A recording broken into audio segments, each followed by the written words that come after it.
नमस्कार साथियों, मैं डॉक्टर दिलीप गंगवार आपका अपना चैनल डी के करियर क्लासेस में बहुत बहुत स्वागत करता हूं।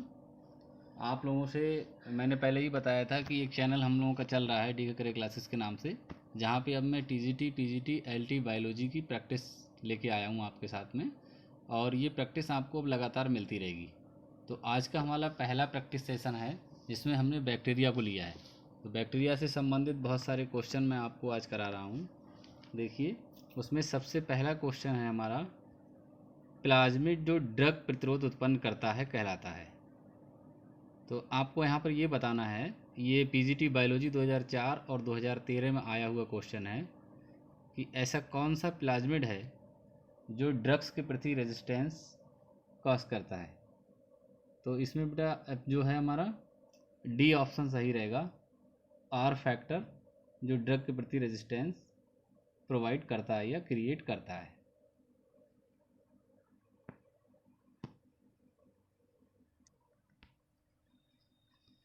अगला क्वेश्चन है हमारा,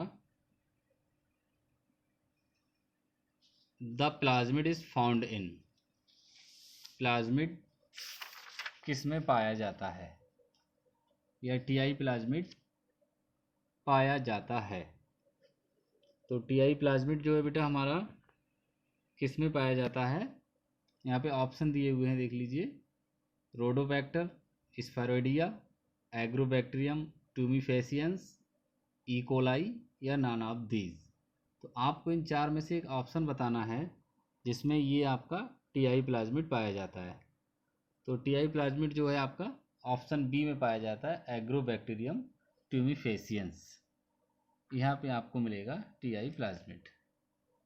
नेक्स्ट, अगला क्वेश्चन है हमारा, प्लाज्मिड्स हैं। बैक्टीरिया आप लोगों ने पढ़ा होगा, तो उसमें पूछा जाता है कि प्लाज्मिड किसे कहते हैं या प्लाज्मिड कहाँ पाया जाता है। तो यहाँ पे पूछा गया है प्लाज्मिड्स आर। ये क्वेश्चन बेटा टीजीटी बायोलॉजी 2002, 2005 और 2013 में पूछा गया है और बहुत ही अच्छा क्वेश्चन है, कई बार नीट वाले एग्जाम में भी आया हुआ है। तो मैं आपको बता रहा हूँ, new type of micro organism, extra chromosomal genetic material of A bacteria, genetic element of bacteria या वायरस। आपको चार ऑप्शन में से करेक्ट ऑप्शन को चुनना है कि प्लाज्मिड्स आर। तो मैं आपको बता दूं, extra chromosomal genetic material of bacteria को ही प्लाज्मिड्स कहा जाता है, क्योंकि बैक्टीरिया प्रोकैरियोटिक ऑर्गेनिज्म होते हैं और उनमें इस तरह का एक डीएनए सेगमेंट पाया जाता है जो कि सर्कुलर फॉर्म में रहता है, उसी को हम लोग प्लाज्मिड्स कहते हैं। Next question, question number 4, bacteria having a tuft of flagella at one end are called. ये टीजीटी बायोलॉजी 2004 में पूछा गया क्वेश्चन है कि ऐसा कौन सा बैक्टीरिया है जिसके एक सिरे पर फ्लैजिला पाए जाते हैं और वो क्या कहलाता है। तो इसमें देख लीजिए, चार ऑप्शन दिए हुए हैं, मोनोट्राइकस, लोफोट्राइकस, एम्फीट्राइकस, एम्फीट्राइकस और पेरिट्राइकस।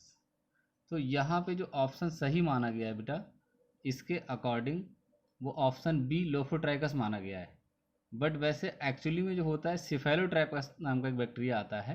तो सिफेलोट्राइकस बैक्टीरिया में एक सिरे पर जिनमें फ्लैजिला पाए जाते हैं उनको हम लोग सिफेलोट्राइकस कहते हैं। लेकिन यहाँ पे जो है इस क्वेश्चन में 2004 में जो पूछा गया था, इसमें सिफेलोट्राइकस का ऑप्शन नहीं दिया गया था, इसलिए यहाँ पे हमारे आयोग ने जो है लोफोट्राइकस को सही माना है। Next, bacteria with a tuft of flagella at one end are called as. ये टीजीटी 2013 में पूछा गया है। अभी इससे पहले जिस क्वेश्चन में हमने डिस्कस किया था वो सेम क्वेश्चन है, लेकिन यहाँ पे ऑप्शन जो है आपको चार दिए गए हैं और करेक्ट ऑप्शन पूछा गया है। तो मैं बता दूं आपको, लोफोट्राइकस, एम्फीट्राइकस, सिफेलोट्राइकस और पेरिट्राइकस। तो यहाँ पे देखो बेटा, ऑप्शन में सिफेलोट्राइकस दिया हुआ है, तो इस क्वेश्चन में जो करेक्ट आंसर हमारा होगा वो सी होगा, सिफेलोट्राइकस।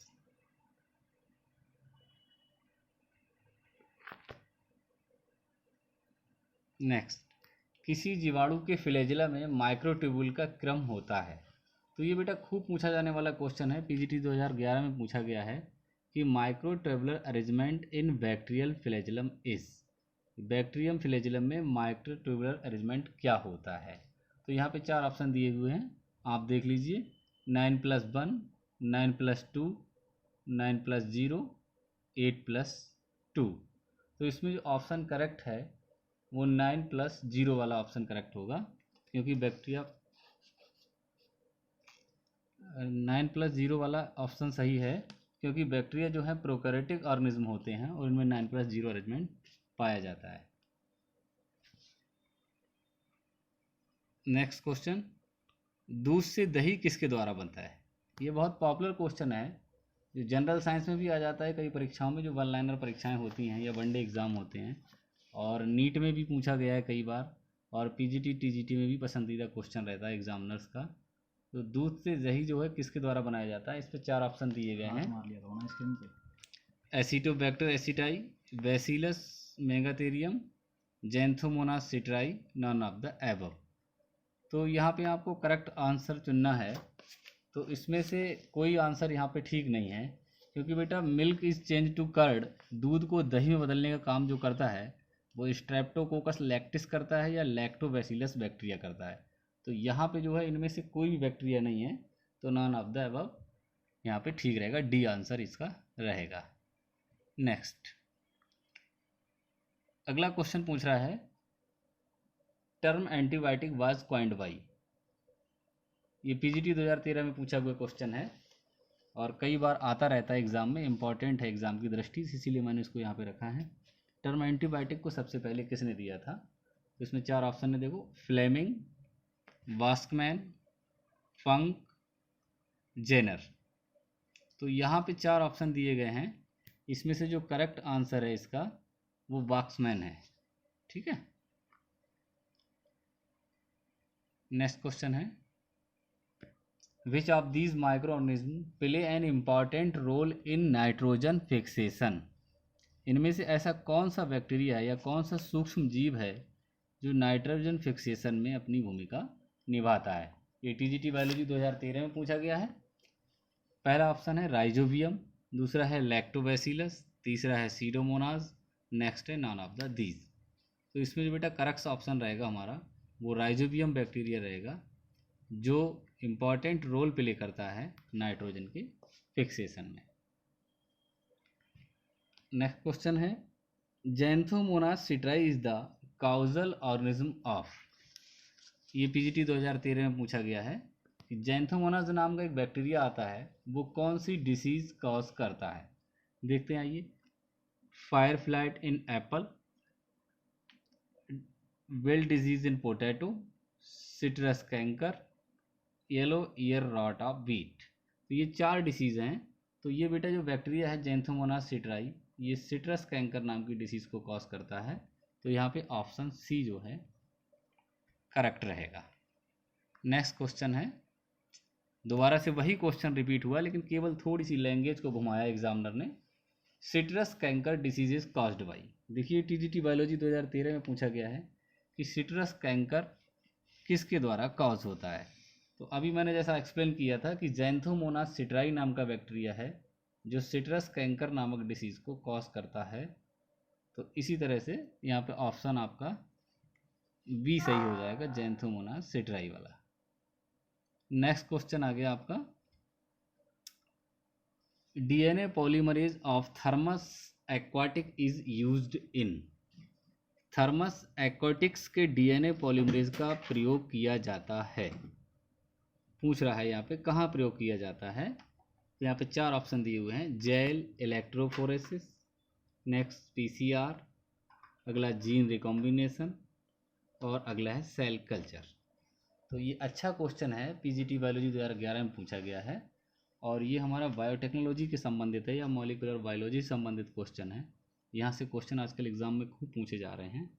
तो ये ऑप्शन बी इसमें करेक्ट रहेगा, पीसीआर टेक्नोलॉजी में इसका यूज़ करते हैं डीएनए पॉलीमरेज का। ठीक है। और ये थर्मस एक्वाटिक एक बैक्टीरिया है जो कि गर्म गंधक युक्त झरनों, जो हॉट सल्फर स्प्रिंग्स पाए जाते हैं, उनमें पाया जाता है। इसमें उपस्थित डीएनए पॉलीमरेज एंजाइम, जिसे टैग पॉलीमरेज भी कहते हैं, हाई टेम्परेचर 80 डिग्री सेंटीग्रेड पर भी कार्य करता रहता है। इसीलिए इसका यूज जो है पॉलीमरेज चेन रिएक्शन में करते हैं। नेक्स्ट क्वेश्चन है, the DNA polymerase which is used in PCR is derived from. जो PCR टेक्निक में हम DNA यूज़ करते हैं उसको हम लोग कहाँ से प्राप्त करते हैं। तो वही वाला क्वेश्चन है बेटा, बस इसको थोड़ा सा एग्जामिनर ने घुमा के पूछा है और PGT 2011 की बायोलॉजी में आया हुआ है। यहाँ पे देख लेते हैं। ऑप्शन ए है हमारा ई कोलाई, ऑप्शन बी है एग्रोबैक्टीरियम, ऑप्शन सी है रोलोबैक्टर और ऑप्शन डी है थर्मस एक्वाटिकस। तो यहाँ पे आपका ऑप्शन डी करेक्ट होगा, थर्मस एक्वाटिकस, जो PCR टेक्नोलॉजी में यूज़ किया जाता है पॉलीमरेज के रूप में। नेक्स्ट क्वेश्चन है बैक्टीरिया कॉज, बैक्टीरिया से होता है। तो यहाँ पे देखो बेटा कई डिसीज़ दी गई हैं, बैक्टीरिया से कौन कौन सी डिसीज़ कॉज होती हैं। तो नंबर 1 है फूड पॉइजनिंग, नंबर 2 है disease in human beings, number 3 है डिजीज़ इन प्लांट्स और नंबर 4 है ऑल द एबव। तो जहाँ तक ये डिसीज़ का केस है तो बैक्टीरिया से बेटा ये सारी डिसीज़ कॉज होती हैं। वो फूड पॉइजनिंग भी करता है, डिसीज़ भी ह्यूमन्स में बहुत सारी करता है और प्लांट्स में भी बहुत सारी बैक्टीरियल डिसीज़ पाई जाती हैं। तो यहाँ पे जो है ऑल ऑफ द एबव हमारा डी ऑप्शन सही रहेगा। अब आज की सीरीज़ का ये हमारा लास्ट क्वेश्चन है, which of the following as without any specific shape. इनमें से ऐसा कौन सा ऑर्गेनिज्म है जो बगैर विशिष्ट आकृति के पाया जाता है, यानी उसका सेफ निश्चित नहीं होता है, वेरिएबल होता है, टाइम टू टाइम बदलता रहता है। ये PGT बायोलॉजी में बॉटनी में आया स्पेशली। एक्चुअल में PGT बायोलॉजी का हमारे यहाँ कभी कभी अलग आता है, सीटें आती हैं जब विज्ञापन आता है, और PGT बॉटनी का अलग आता है। तो PGT बॉटनी में केवल वही बच्चे अप्लाई करते हैं जिन्होंने PG बॉटनी में कर रखा होता है और उन्हें केवल बॉटनी के ही क्वेश्चनों को सॉल्व करना पड़ता है। और दूसरी तरफ हमारे जो बच्चे PGT बायोलॉजी में बैठते हैं उनके लिए जूलॉजी और बॉटनी दोनों के क्वेश्चन आते हैं, उनको दोनों को सॉल्व करना पड़ता है। तो ये स्पेशली PGT बॉटनी का आया क्वेश्चन है 2013 में, और इसने पूछा है कि which of the following as without any specific shape, ऐसा कौन सा जंतु या जीव है जो बगैर विशिष्ट आकृति का होता है। तो इसमें देख लेते हैं। Option A cyanobacteria.